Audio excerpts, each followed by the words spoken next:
Welcome back. We're so glad to see you guys. I'm Amina Hines, and this is my co-host. Tricina Grill. And today we're going to be talking more about anxiety. So this is our third video about anxiety. Previously we talked about what anxiety is, the signs of anxiety, where it comes from, what triggers it, different symptoms and patterns so you can recognize it. So today we're going to get a little deeper. We're going to talk about the differences between anxiety and panic attacks. And then we're going to give you 24 ways to treat anxiety. So now I'm going to turn it over to my host, Tina Greer. Hi, ladies and gentlemen. How are y'all today? Last week, I talked a little bit about the difference between anxiety and panic attack. And the reason I spoke and I explained the difference is that sometimes we have a tendency to get it confused because dealing with mental health, dealing with anxiety, dealing with mental attack, panic attack could be very confusing if you don't suffer with it. So we have to learn the difference, and even the ones that do suffer with it, we have to learn the difference and learning how to manage it. The only way we're going to learn how to manage it is going to be where we have to learn the difference as far as anxiety or panic attack. Panic attack are sudden, intense feelings. It comes on so fast where you don't know what to do. You feel like you're going to get sick. You feel like you're going to have a heart attack. You feel like you're just going to lose it. When it comes on so fast, without even expecting something to happen, especially when you're going through a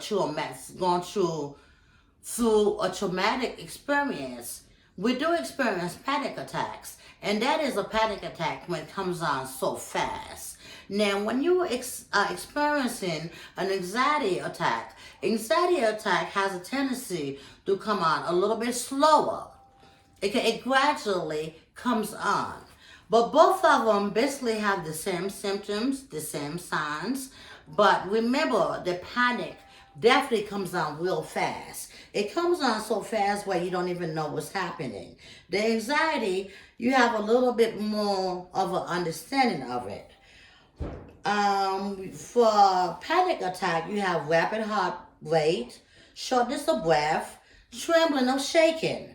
You become very, very sweaty. I get very hot and cold. I get very, very dizzy. I have chest pains. I get very nauseous. Very detached from anxiety. When I'm having a panic attack, I could actually see myself above, and I'm standing above myself, and I cannot bring myself together. That's when I'm having a panic attack. Okay, I lose total control. Sometimes I lose control of my bowel movement because it comes on so fast that you don't know what's happening and you feel like you are dying. That's what a panic attack, the symptoms of a panic attack. Now, when you have an anxiety, in other hands, it is more of a heightened sense of worry. You start to worry. You start to worry about tomorrow. You start to worry about how your next meal is going to come. You start to worry about how you're going to take care of yourself. By you worrying, bring the anxiety attack on. It's a gradually increase of worriness, where to the point where you become so worrying about your life situation where you cannot handle anymore, so it goes into anxiety. So those are the difference, and I really want you to know the difference because you might be able to save yourself or save someone else that you love that are experiencing these symptoms. Symptoms of anxiety attacks: you become very restless. You have a feeling of just being very edgy. You cannot take too much. Okay, you feel yourself getting ready to explode. You become very irritable. You have your muscles become tense. Your sleep cycle become disruptive. You become very fatigued. You cannot concentrate on certain challenges, certain goals. Your heartbeat elevate. You start to breathe very heavily. Your digestive system becomes disruptive. So the anxiety attacks are different from panic. Panic are very sudden. It becomes very fast. But anxiety gradually increases as times go by. Um, Then we have some ways of dealing with anxiety and dealing with panic. My ways of dealing with panic is that when I notice myself is becoming over anxious, or I find myself where I cannot handle a certain situation, before I go into panic attack, I learn how to control my anxiety. My anxiety, how I control it, is by breathing, by relaxing, meditation, by all the different techniques that we have touched in the past. A diet, exercising, learning how to be assertive sometimes. Because sometimes when we become so lean back and we let anything come at us, it will have us to become a panic attack because we have an anxiety by becoming so laid back and we allowing ourselves to take on everything. We have to learn to face our challenges head on. Because if we don't learn to handle our problems head on, that's when it becomes um, it gradually becomes into anxiety, and anxiety goes into panic. So that's why I'm trying to tell you the difference and how to catch them as they come up. So we have to learn to distinguish the difference. And both of them take pretty much the same type of methods to combat it. Okay, meditation, relaxation, diet, smoking habits, letting smoking go, letting ourselves learning to be relaxed, learning to coping skills, different types of coping skills, but it's different for each individual. So Amanda, I'm gonna pass it back to you so you can cover a little bit for me. Okay. So some of the other ways that you can deal with anxiety are to use correct breathing techniques, such as deep breathing. The more you breathe deeply through your nose and you use your entire core, you allow the brain to absorb the oxygen and you can relax and the brain can function properly. Another way to treat anxiety is to build your self esteem.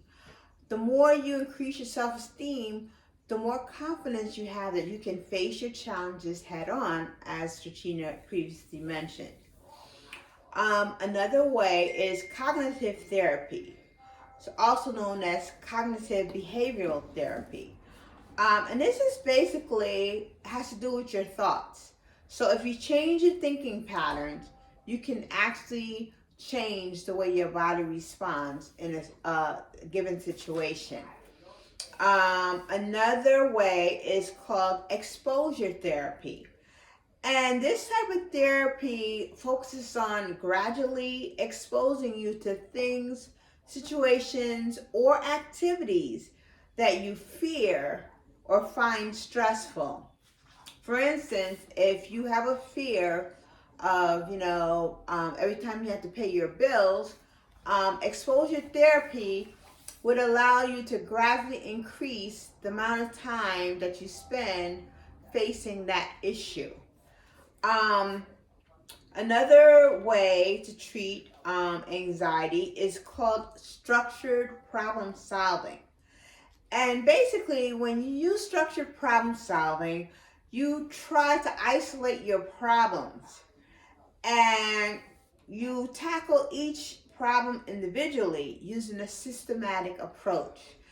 And this approach can be broken down into 4 steps. The first step is, of course, you identify what the problem is. The second step is you analyze the situation and ask yourself, well, why did the problem occur? And you can use data points, and facts. So, for instance, you didn't pay your bill and your lights get cut off. So you ask yourself, well, why did this occur?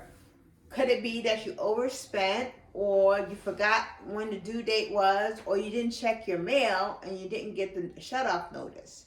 So these are ways that you analyze the situation. Once you've analyzed why it happened, then you can identify possible solutions to the problem. So in the same case with not getting your light shut off, if the cause was you didn't check your mail, you can set a system in place that you check your mail every 2 days or whatever. Or if you overspent, the next month you create a budget. And then the last step in this 4-step process is to implement one of the solutions that you come up with. Now I want to continue with ways to treat or deal with anxiety. One common way is medication. A lot of people have issues with medication. However, as long as you take it properly, you're not taking it with illegal substances, or and you let your doctor know if you have adverse side effects. Medication can be effective, but it's not the only answer. Another way is support groups. Being around people who have experienced the same things that you have is very beneficial, because you learn from each other ways and strategies to tackle this mental health issue. Another way is called the 3-3-3 rule, which basically you look around you in your environment, you identify 3 objects, 3 sounds, and then you move 3 body parts. Have you ever heard the expression, move a muscle, change a thought? Same idea. It brings you back into the present and takes you out of that anxious state. Another very important way to treat anxiety is to practice self-compassion. Sometimes we're just too hard on ourselves, and we need to talk to ourselves the way we would talk to our friends, with respect and dignity. You can also do a body scan. You can share your fears with trusted family and friends. Keyword trusted. A very critical way to treat anxiety is to practice gratitude. You can just make a list of things that you're grateful for, and that has a very positive impact on your state of mind, and it attracts more positivity and more things to be grateful for. Another way is to keep an emotions journal, and you write down how you're feeling. This keeps you present, and when you trace your feelings or acknowledge your feelings, you can also control them. Another very important way to manage anxiety is to have a consistent sleep schedule, and I'm gonna give you a couple of ideas about how you can do that in a minute. Spending time in nature, listening to music, and taking breaks when you need to. Don't allow yourself to become overwhelmed. Finally, the 24th way to manage anxiety is by supplements. So I mentioned earlier having a consistent sleep schedule. Sometimes when you're anxious and you're worried, sleeping does not come easy. One supplement that you can take is melatonin. While melatonin does not make you fall asleep, it relaxes you, and it reduces the time that it takes for you to fall asleep, and it puts you in this state of where you can begin to fall asleep. So melatonin is very helpful. Vitamin C is critical. You can get vitamin C through citrus fruits such as oranges, orange juice, peppers, strawberries, broccoli, black currants, which is a British fruit, Brussels sprouts, and potatoes. Another very important supplement that you can take to help with anxiety is vitamin D. And vitamin D is great for so many things, including depression. But what vitamin D does is it increases your mood and your energy. Some very excellent sources of vitamin D are mushrooms, beef liver, cheese, milk, orange juice, sardines, tuna, cereal, trout, yogurt, canned fish, egg yolks, salmon, cod liver oil, sunlight, or you can just take it in supplement form called vitamin D3. Another good source, another good supplement to take is magnesium. Magnesium sources include spinach, almonds, pumpkin seeds, avocado, bananas, black beans, dark chocolate, yummy, nuts, seeds, tofu. I'm not a fan of that, but some might like it. Cashew, legumes, or any kind of beans, salmon, grains, peanut butter, potatoes with the skin, halibut, whole wheat, milk, and Brazilian nuts. Another one is omega-3 fatty acid. And omega-3 is critical for all sorts of health issues, including warding off cancer. Some excellent sources of omega-3 fatty acids are walnuts, salmon, sardines, anchovies, beans, soy, tuna, trout, herring, dark leafy green vegetables such as kale, spinach, collard greens, turnip greens, or mustard greens, eggs, bread, flounder, mackerel for those from the Caribbean, and fish oil. Another one you may not have heard of is valerian root, and you can get that in supplement form. Some people also get it in herbal form and take as a tea. And last but not least, you may not have heard of is ashwagandha. That's what I'm going to tell you, ashwagandha. And ashwagandha is a supplement that is cultivated in India, the Middle East, and parts of Africa. And ashwagandha can be taken in different forms. It comes in powder form. They have a liquid extract. They have gummies, and they have capsules. So you can experiment and see which one your body tolerates best. And that's pretty much it. In the future we will have written items that you can download that you can have these tips at your disposal. Oh, yeah. Okay, ladies and gentlemen, I hope we covered a lot for you today. Tune with us next week. We are going to talk a little bit more about, just a little bit more about anxiety and depression and panic attack. And then we will be moving on to another subject. But please give us a like, tune in, tell your friends about us, give us a word, help us out, because we're trying to educate our population when it comes to mental health, illness, any type of mental health. So tune in and help us out. Have a great day. Bye-bye.